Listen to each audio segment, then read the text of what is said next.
Have you and your partner ever found yourself avoiding the elephant in the room, which is talking about money? If yes, you are not alone.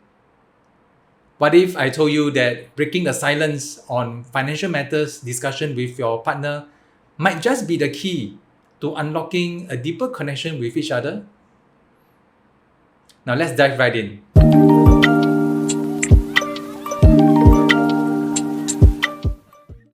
Hello everyone, my name is Adrian and welcome to another episode of Lim Kopi Fridays with Adrian. Now, have you ever found yourself when you are trying to discuss financial matters with your partner, tension starts to build up?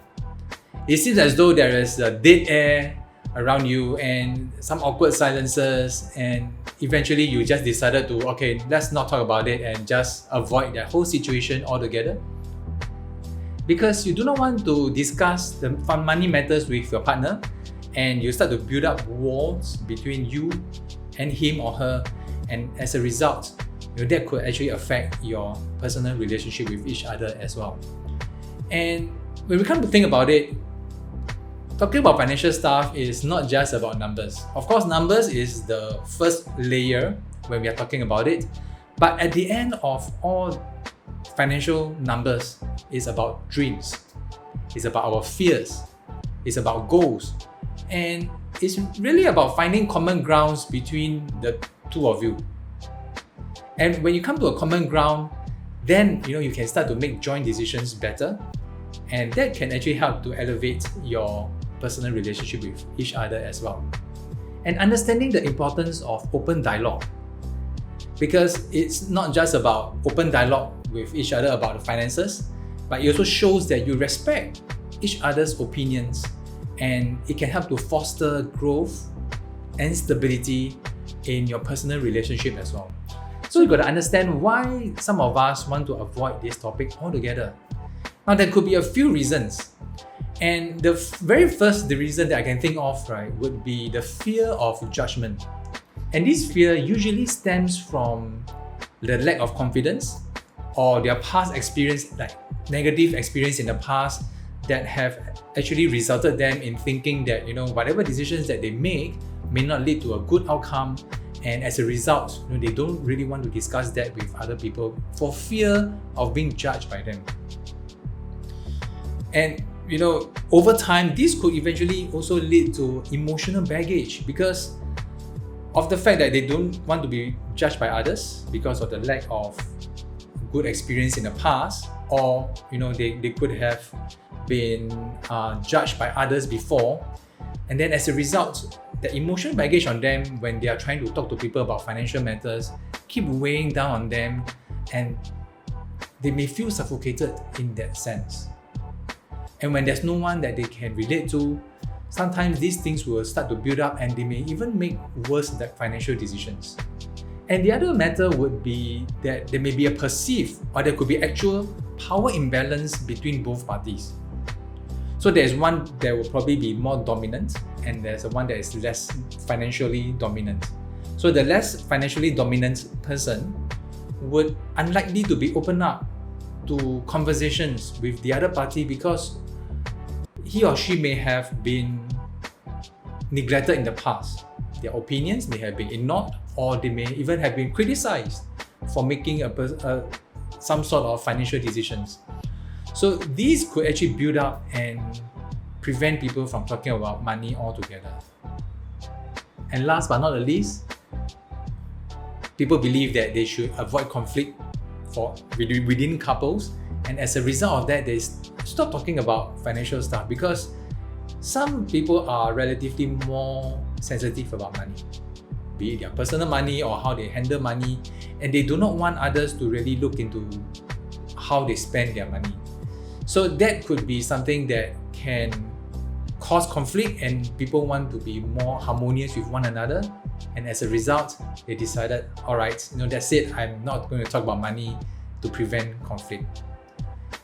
But if you really think about it, as we move into our lives, different stages of our lives, there will be bound to have time that we have to talk about money. And when the time comes and you're not ready for it, and you suddenly have to talk about money, then there might be more conflict later on. So now that we know why some of us avoid talking about money altogether with our partner, what are some of the ways that we can improve that situation? Now, number one would be that we can establish mutual goals and judgment-free zone. And that's very important because when we are safe, when we feel that we are in a safe environment, we tend to open up a little bit more. So if you are on either side, let's say if you are someone who is more dominant financially and you tend to make most of the decisions, then you might want to look into creating that safe zone for your partner to communicate and to converse his or her thoughts as well.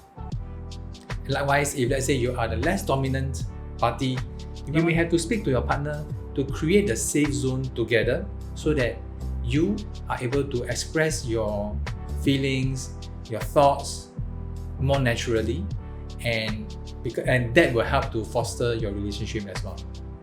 So for example, planning for a retirement together, planning for travels, big purchases, buying a house. So these are some of the things that you may have to come to a joint decision most of the time. And because of that, you may have to identify, right, what is the thing that matters the most. Could your children's education be something that's important for you, for the both of you? You may have to come to a common ground, because coming to a common ground set the stage for both parties to chip in equally in terms of their mindset, in terms of what they think is best for that situation. And sometimes having this conversation can be difficult for some people because you may think that you would want the other party to agree with you. Well, most people want people to agree with them, but in actual conversation, that doesn't really work all the time because there have to be some sort of a little bit of a tension there, and a little bit of a disagreement is common. And because of the disagreement, then we can make a joint decision based on a common ground.